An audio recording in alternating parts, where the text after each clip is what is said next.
Today we're looking at mining boomtowns of the Wild West. Hello, welcome to the Daily Bellringer. Please don't forget to subscribe and take a look at the questions down in the description. Also, don't forget to check out dailybellringer.com where you'll find more resources that go with many of the Bellringer videos. In 1848, gold had been discovered in California, sparking the California Gold Rush, which pulled thousands upon thousands of Americans and people from around the world to the American West.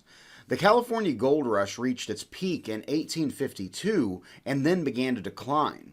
But just a few years later, in 1858, gold was discovered near Pikes Peak in present-day Colorado. This set off a new rush of settlers moving west, as nearly 50,000 prospectors moved to Colorado to mine for gold. But in the process of looking for gold, other minerals and precious metals were discovered. In 1859, silver was discovered in Nevada, on the property partly owned by Henry Comstock, a miner from Canada. The Comstock Lode was one of the richest deposits of precious metals, such as gold and silver, in history. Between the years of 1860 to 1880, mines from the Comstock Lode area mined nearly 7 million tons of precious metals and generated over $500 million in wealth. Prospectors began scouring the West, hoping to strike it rich, searching for gold, silver, zinc, copper, and lead. In the 1870s, silver was discovered at Leadville in Colorado. Then soon after, there were gold discoveries in the Black Hills of South Dakota. A discovery of precious metals would immediately lead to a rush of miners to an area. Generally near the mining site, a small tent city would pop up, but soon after, usually a general store would be established, and surrounding it, permanent buildings would begin to be constructed, although many of these buildings were considered rickety and unsafe. These small camps became the western boomtowns, towns such as Virginia City near the Comstock Lode, Deadwood in the Black Hills of South Dakota, Cripple Creek in Telluride, Colorado, Coeur d'Alene, Idaho, and Tombstone, Arizona, just to name a few. These boomtowns are what many today identify as being the quintessential image of the Wild West. These towns were known for popping up quickly and being pretty wild. These towns became known for shootouts, gambling, and saloon fights.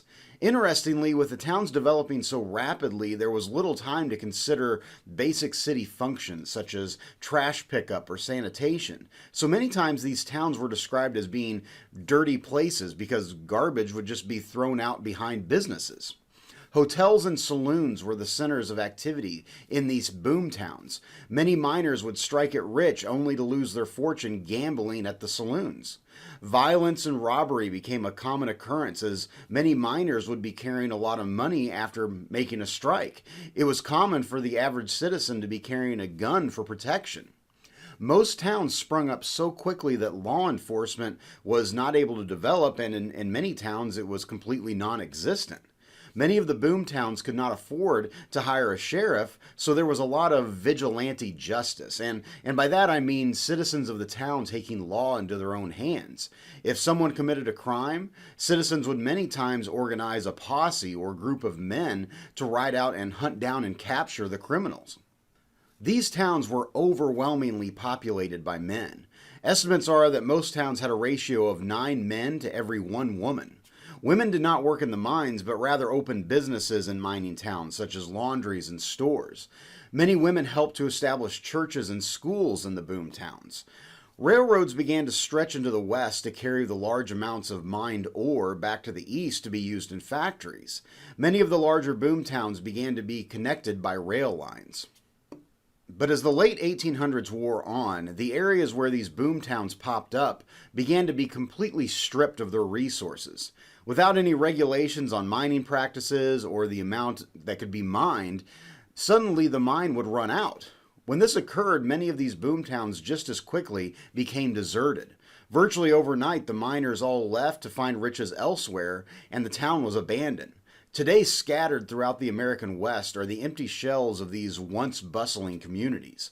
Known as ghost towns, they stand as reminders of the sudden growth and equally sudden decline of the boomtowns in the late 1800s. So with that, hopefully you learned something, and thanks for watching.